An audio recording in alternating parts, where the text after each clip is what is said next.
Bismillahirrahmanirrahim. This is your physics class and the name of this chapter is dynamics. You have already studied the Newton's first law, second law about motion, and now we will discuss force and momentum. I would just briefly tell you what force actually is. A force is moves or tends to moves, stops or tends to stop the motion of a body. Actually, force can also change the direction of a motion of a body. So basically, there are three things a force does. Either it moves, it stops, or it changes the direction. What momentum is actually? Momentum is a quantity of motion it possesses due to its mass and velocity.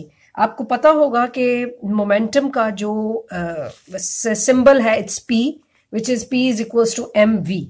यहाँ पे हम क्या करेंगे? In this topic, force and momentum, we will actually relate force and momentum with each other. So first of all, we must know that if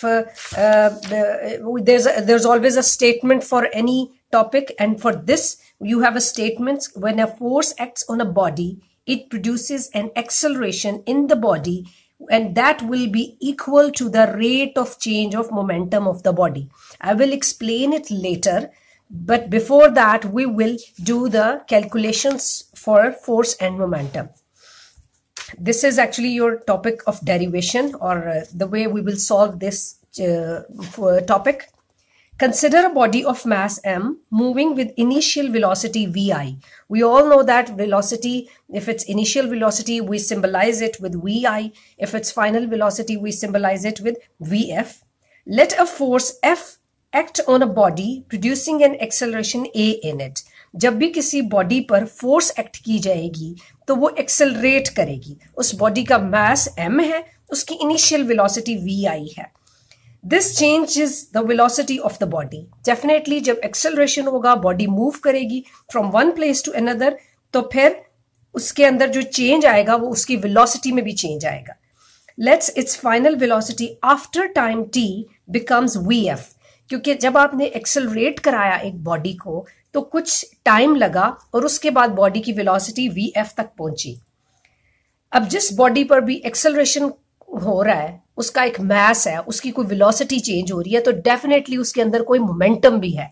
तो if pi and pf are the initial momentum and final momentum of the body, तो आपको पता है कि बिल्कुल जिस तरह हमने वेलोसिटी को vf शो किया फॉर इनिशियल एंड फाइनल, इसी तरह हम मोमेंटम के लिए शो करेंगे कि जब उस बॉडी ने स्टार्ट किया था मूव करना तो उसकी मोमेंटम उसका pi था, और जब उसने स्टॉप किया या उसकी फाइनल वेलोसिटी पर उसका मोमेंटम vf था. अब हम चेंज इन मोमेंटम फाइंड करेंगे. आपको पता है कि कभी भी चेंज इन कोई भी किसी चीज में आपने दो क्वांटिटीज में चेंज फाइंड करना हो तो आप क्या करते हैं? उनको सब्ट्रैक्ट करते हैं या माइनस करते हैं. तो हम ये करेंगे कि चेंज इन मोमेंटम को फाइंड करने के लिए दोनों मोमेंटम्स को सब्ट्रैक्ट कर देंगे. mvf is the momentum at the which is final momentum and mvi initial momentum. आपको पता है कि मोमेंटम की डेफिनेशन है P is equals to mv. वहीं से हमने ये दोनों इक्वेशंस निकाली हैं. अब rate of change of momentum की बात करें तो रेट ऑफ चेंज, जब भी किसी टॉपिक में आप जब ये सुनते हैं रेट ऑफ चेंज, तो बस आपने इसको आंखें बंद करके डिवाइडेड बाय टी कर देना है, क्योंकि रेट ऑफ चेंज होता ही with the passage of time है. So you must write divided by T, या फ्रैक्शन में आपने उसके टी लेकर आना है. तो rate of change of momentum का हमेशा मतलब याद रखें कि डिवाइडेड बाय टी होगा. आपने इसको टी से डिवाइड किया, किसी टाइम में चेंज आया, तो फिर हमने इसको नेक्स्ट में क्या किया कि हमने m कॉमन ले लिया और ये सारी इक्वेशन एक तरफ कर दी. अब हमने ये क्यों किया है? इसकी एक रीजन है. हमें पता है कि एक्सेलरेशन जो होता है उसकी एक डेफिनेशन है कि rate of change of velocity जो है वो एक्सेलरेशन कहलाती है. कभी भी एक्सेलरेट करना या एक बॉडी को एक जगह से दूसरी जगह मूव करने के लिए एक टाइम में जो क्वांटिटी यूज होती है उसको एक्सेलरेशन कहते हैं. सो अब हम एक्चुअली इसको इक्वेट कर सकते हैं एक्सेलरेशन के equal. Since vf minus vi over t is the rate of change of velocity, then we can write it equal to acceleration. ये जैसे मैंने इस स्टेप में a is equal to V F minus V I over T लिखा है, आप इस explanation के साथ ये भी लिखेंगे। इसको मैंने इक्वेशन 1 इसलिए कर दिया है कि अभी हमने इसमें ये वैल्यू पुट करनी है। उसके बाद क्या हुआ कि equal to the acceleration produced by the force F। अब हमें पता है कि ये साइड ऑफ इक्वेशन ये P F minus P I over T उसी तरह रहेगी, rate of change of momentum. इसकी जगह हमने एम ए लिख दिया, क्योंकि हमने अभी बताया है कि एक्सेलरेशन किस चीज के इक्वल है, जो rate of change of velocity है उसके इक्वल है। अब हम अगर इसको इस तरह से देखें कि अगर हम दो एक जैसी आपको पता इक्वेशंस हो तो हम उनको इक्वेट कर सकते हैं, यानी कि हम ये कह सकते हैं कि इस इक्वेशन को दूसरी इक्वेशन के इक्वल रखा जा सकता है। अगर कोई इक्वेशन है y is equals to X, आप इसको x is equals to Y भी लिख सकते हैं। उसका मतलब ये होता है कि दो इक्वेशंस को राइट और लेफ्ट एक दूसरे के बराबर हो सकता है। तो हम इसमें भी यही करेंगे कि ये इक्वेशन हमारी जानी पहचानी है। How do we know this equation? We know it from the Newton second law of motion कि ये कोई भी फोर्स एम ए के इक्वल होती है। इसका मतलब इस equation which is equation number, actually this is not one equation, this is equation 1, this is equation 2। तो आप इन दोनों इक्वेशंस को इक्वेट करके F equal to M A P F minus P I, इसका आपने राइट साइड ले लिया, उसका आपने लेफ्ट साइड ले लिया। हमें पता है ये चीज इक्वल है, force is equal to M A. ये हमने न्यूटन के सेकंड लॉ में, जहां पे आपने पढ़ा था कि सेकंड लॉ ऑफ मोशन, वहां पर आपने इस चीज को खुद से सॉल्व किया हुआ है। आपको पता है कि F is equal to M A है।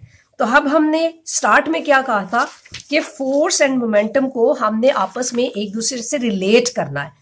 तो इन ऑर्डर टू रिलेट, कभी भी हम अगर कोई एक 8th क्लास का बच्चा है, हमने उसे दूसरी 8th क्लास के बच्चे से रिलेट करना है, तो हम उनको बराबर रख के ही देख सकते हैं। ये कभी नहीं होगा कि 8th क्लास के बच्चे को आप 6th क्लास के बच्चे से कंपेयर कर सकते हैं, कभी भी नहीं कर सकते। तो इसी तरह जब दो इक्वेशंस को आपस में इक्वेट किया जाता है तो उनका एक रिलेशनशिप जनरेट होता है। यहाँ पे हमने वही समझा कि फोर्स और मोमेंटम को न्यूटन के सेकंड लॉ से कैसे इक्वेट किया जा सकता है। बेसिकली ये आपका फाइनल कंक्लूजन है कि फोर्स इक्वल है किस चीज के? Rate of change of momentum के।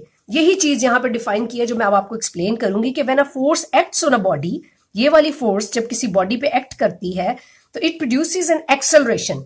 वो जो एक्सेलरेशन प्रोड्यूस होता है it will be equal to the rate of change of momentum of the body. बच्चों ये हमेशा बात याद रखें कि ये जो फाइनल इक्वेशन होती है ना, हमारी स्टेटमेंट हमेशा इसी से बनती है। ये हमारा की पॉइंट होता है कि हमने इसको देख के इक्वेशन से हमें कंक्लूजन बनाना है। ये बेसिकली हमारा कंक्लूजन भी होता है और स्टेटमेंट भी होता है।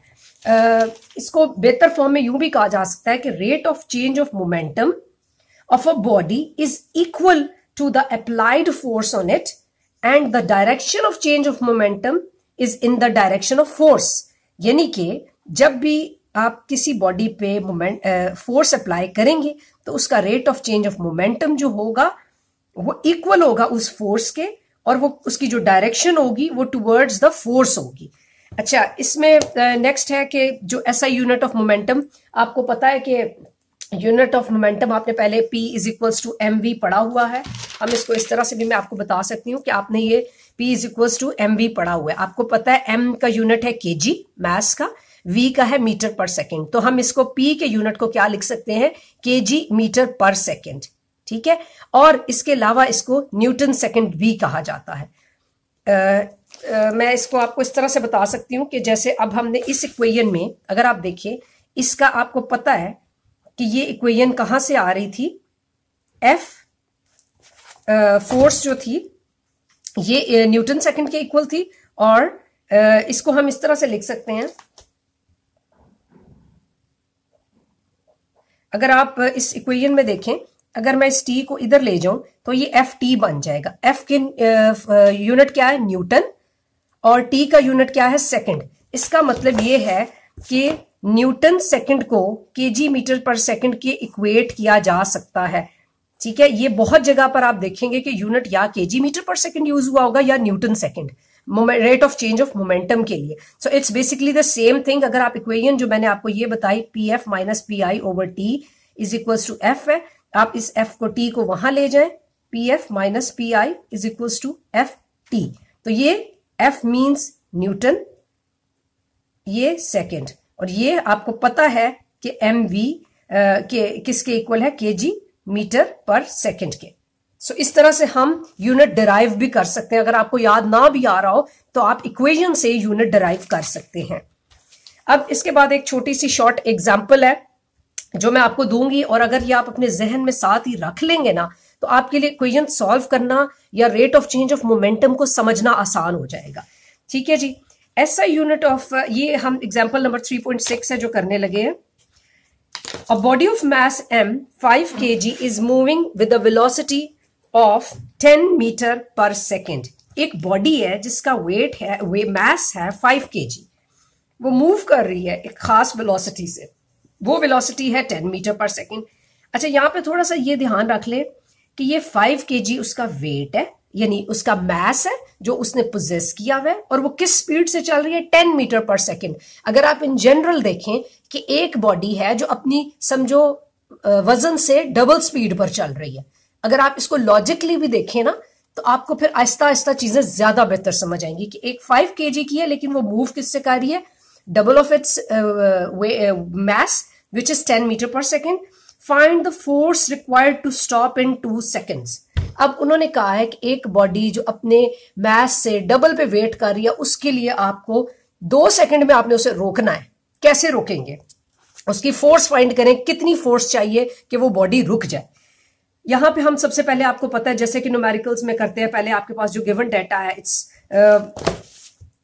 मास is 5 kg, initial velocity 10 metre पर सेकेंड है, फाइनल वेलोसिटी 0 मीटर पर सेकेंड है। ये कैसे 0 मीटर पर सेकेंड है, क्योंकि हमने फोर्स को यूज करना है स्टॉप करने के लिए। तो जब आप किसी चीज को स्टॉप करते हैं then it's velocity comes to 0 meter पर सेकेंड। टाइम इसके लिए लगा है 2 सेकेंड्स। हमने क्या फाइंड करनी है, फोर्स। अब सबसे पहले हम फाइंड करेंगे मोमेंटम इसका। इसमें इनिशियल मोमेंटम फाइंड किया उन्होंने उसी तरह कि आपके पास P I is equals to M V F है, P I is equals to M V I है। आपको पता है मास उसका 5 kg है, इनिशियल वेलोसिटी 10 मीटर पर सेकेंड है। जब आपको इसको मल्टीप्लाई करेंगे, आपने इसके साथ यूनिट्स भी लिखने हैं, यहां पे नहीं लिखे हुए लेकिन आपने यूनिट्स लिखने हैं, और फिर उसके बाद आप इनिशियल मोमेंटम और बिल्कुल इसी तरह फाइनल मोमेंटम फाइंड कर लेंगे। फाइनल मोमेंटम के लिए वी एफ 0 होगी, क्योंकि मैंने दोबारा बताया कि बॉडी को स्टॉप करना है, और स्टॉप करने का मतलब इनिशियल उसकी जो फाइनल वेलोसिटी है that has to be stopped to, so it should be 0 meter पर second. Then we will use the same equation here we have derived f is equals to pf minus pi over t। इसको find करने के लिए हम वही सारे इसमें quantities put करेंगे। pf आपको पता है 0 आई, pi 50 थी, आपने डिवाइड किया तो -25 न्यूटन आंसर आ गया। The 25 Newton force is applied to stop the body. अच्छा बच्चों, एक चीज बहुत जो लाजमी लिखा करें, यूजुअली आपने फोर्स तो फाइंड कर ली, आप क्या करते हैं कि F इज इक्वल्स टू लिख देते हैं कि -25 न्यूटन, इसको आप बड़ा ओपनली शो भी कर देते हैं कि आपने आंसर ही बनाया। लेकिन इससे भी ज्यादा अच्छा इंप्रेशन तब पड़ता है जब आप नीचे ये एक जो लाइन है ना लिख देंगे कि 25 Newton force is required to stop the body. इससे ये होता है कि उनको जो पेपर चेकर है वो ये देखेगा कि आपको बहुत अच्छी से अंडरस्टैंडिंग है कि आपने न्यूमेरिकल में क्या क्या किया। ठीक है, वो रट्टा नहीं नजर आता, वो नजर आता है कि आपको अंडरस्टैंडिंग बहुत अच्छी है। सो यू मस्ट राइट के hence the force required to stop, या आप ये भी लिख सकते हैं कि force required to stop the body is 25 Newton. अच्छा, ये जो माइनस साइन है ना, ये बेटा ये हमेशा जो फोर्स के साथ जब भी प्लस या माइनस का साइन हो वो उसकी डायरेक्शन को शो करता है। यहाँ पे आपको बताने की जरूरत नहीं है, वो जस्ट उन्होंने एक सिंपली बता दिया है कि 25 न्यूटन, बट माइनस का साइन का यूजुअली मतलब होता है कि डाउनवर्ड फोर्स लग रही है, पॉजिटिव साइन का मतलब होता है कि फोर्स अपवर्ड है। ठीक है जी, यहाँ पे दो चीजें इंपॉर्टेंट हैं जिनको मैं डिस्कस करती चलूं कि एक ये यूजफुल इन्फॉर्मेशन, आपको पता है कि ये आपके शॉर्ट क्वेश्चंस में भी आ सकता है, ऑब्जेक्टिव में भी आ सकता है। जितने भी फ्रेजिल ऑब्जेक्ट्स होते हैं, फ्रेजिल ऑब्जेक्ट्स का मतलब है जैसे कि शीशे के बर्तन या टूटने वाली चीजें या जो सेरामिक होता है, बहुत सारे ऐसे बर्तन आपके घरों में भी आते हैं, तो वो प्रॉपर किस्म की पैकिंग में आए होते हैं। वो ऐसे ही नहीं होता किसी भी डब्बे में डाल दिया और ले आए। यूजुअली वो प्रॉपर पैकिंग में होते हैं और उनमें या तो पॉलिथीन शीट्स डाली हुई होती हैं या स्टायरोफोम रिंग्स डाले होते हैं, या आपने कभी कभी देखा होगा वो बबल शीट भी डली होती है। अच्छा, ये सब क्यों डाले हुए होते हैं? इसका मकसद ये होता है कि जो एयर होती है ना, वो इसकी कैविटीज में इस मटेरियल की उसको इस तरह से फिट इन हुई होती है कि वो उसको फ्लेक्सिबल रखती है। वरना यूजुअली अगर एक बर्तन है जो बगैर किसी प्रिकॉशन के एक डब्बे में पड़ा हुआ है, तो अगर वो गिरेगा वो फौरन टूट जाएगा। लेकिन अगर एयर ने कैप्टिवेट किया हुआ है उस सारे स्टायरोफोम के साथ उस एरिया को, तो डेफिनेटली वो बर्तन टूटने में थोड़ा टाइम लगेगा, फौरन से नहीं टूटेगा अनटिल के वो बहुत बैडली हिट किया जाए। तो during any mishap they increase the impact time on fragile objects. ठीक है जी। उस फायदा ये होता है कि एक जो मोमेंटम क्रिएट होने के लिए टाइम है ना, वो एक्सटेंड हो जाता है। जो चीज फौरन गिरनी थी और टूट जानी थी, तो उसके बजाय उसमें थोड़ा सा टाइम रिक्वायर्ड हो जाता है। An increase in impact time lowers the rate of change of momentum. Impact का मतलब ये होता है कि जितना कितना हाईली उस पर फर्क पड़ा उसके टूटने से। An increase in impact time lowers the rate of change of momentum and hence lessens the impact of force। यानी कि फोर्स का जो ताकत थी ना, या फोर्स का जो सारा प्रेशर था, इम्पैक्ट का मतलब आप प्रेशर में समझ लें कि जितना प्रेशर टाइम कम हो जाएगा उतना उस चीज के टूटने का खतरा कम हो जाएगा। This lowers the possible damage due to an accident. इसी तरह उन्होंने एक और बात भी कही हुई है कि जब कोई गाड़ी हाई स्पीड से चल रही होती है और उससे एकदम आपको विद इन फ्यू सेकंड्स आपको रोकना पड़ जाए, तो आपको पता है कि उसके लिए बहुत ज्यादा प्रेशर लगता है और ब्रेक जो लगाई जाती है उसका भी एक इम्पैक्ट होता है या उसका भी एक इंप्रेशन होता है। वो क्या होता है कि the impact force is very large due to the extremely short stopping time. Stopping time कम था लेकिन स्पीड बहुत ज्यादा थी। तो क्या हुआ, for safety purposes vehicles have rigid cages of for passengers with crumple zones at their front and rear ends। Usually आपने देखा होगा कि हमारी गाड़ियों के आगे जो इंजन्स बने होते हैं और इसी तरह बैक सीट पर भी थोड़ा सा सीट्स के बीच में एक फासला एक्चुअली दिया गया होता है। वो किस लिए दिया गया होता है? ताकि थोड़ा सा इम्पैक्ट टाइम इंक्रीज हो सके। इम्पैक्ट टाइम इंक्रीज होगा, हादसा मिनिमम होगा, इम्पैक्ट टाइम ज्यादा। इसी तरह during an accident crumple zones collapse, ये सारी जिस तरह उन्होंने गाड़ी दिखाई हुई है, जब तक कोलैप्स करेगा, this increases the impact time by providing extra time from crumpling. The impact of force is highly reduced and saves the passengers from severe injury. अगर गाड़ी के जहां पैसेंजर्स बैठे हैं उनके बीच में और जहां पे एक्सीडेंट जब पहले गाड़ी टकराती है उनके बीच में फासला कम होगा, तो डेफिनेटली इम्पैक्ट या उसके जो आफ्टर इफेक्ट्स हैं वो ज्यादा होंगे, उसमें ह्यूमन इंजरी ज्यादा होगी। लेकिन इस तरह अगर कोई एक्सीडेंट होता है तो इम्पैक्ट टाइम इंक्रीज हो जाता है और निस्बतन कम इंजरी होती है। ठीक है जी। इसी तरह ये एक और इन्फॉर्मेशन यहाँ पे भी दी गई है। वैसे तो इसको हम नेक्स्ट टॉपिक में भी डिस्कस कर सकते हैं, लेकिन आई वुड, जब कार एक्सीडेंट की बात हो रही है तो I would like to discuss this one as well. इसमें उन्होंने ये बताया हुआ है कि in case of an accident a person not wearing seat belt will continue moving until stopped suddenly by something before him. This something may be a windscreen, another passenger or back of the seat in front of him or her। तो basically seat belts क्यों लगाई जाती हैं? Seat belts वही काम करती हैं कि आपको थोड़ी देर के लिए आपकी बॉडी को वो इम्पैक्ट टाइम इंक्रीज कर देती हैं कि अगर खुदा न खास्ता कोई एक्सीडेंट हो तो आपकी बॉडी समहाउ रेजिस्ट करती है, क्योंकि उसको सीट बेल्ट्स ने पकड़ा होता है। तो सीट बेल्ट्स का फायदा ये होता है कि they provide an external force to a person wearing seat belt. एक तो उसको फोर्स मिल गई कि वो एकदम से वो बाहर की तरफ नहीं गिरेगा। The additional time is required for stretching seats belts. This prolongs the stopping time for momentum to change the reduce the effect of collusion. तो बेसिकली आपका कोल्यूजन का या जो आपस में टकराने का इफेक्ट टाइम है वो डिक्रीज हो जाता है। तो जब वो इंक्रीज हो जाता है, उसके इंक्रीज करने की वजह से जो इम्पैक्ट है एक्सीडेंट का वो बहुत बड़ा नहीं होता। यूजुअली ये टॉपिक आगे भी हम डिस्कस करेंगे, तब भी मैं उसमें बताऊंगी। अब आप लोगों ने करना ये है कि first of all you will write the statement, then you will write the derivation and explanation. You will explain the this part and then you will derive the equation.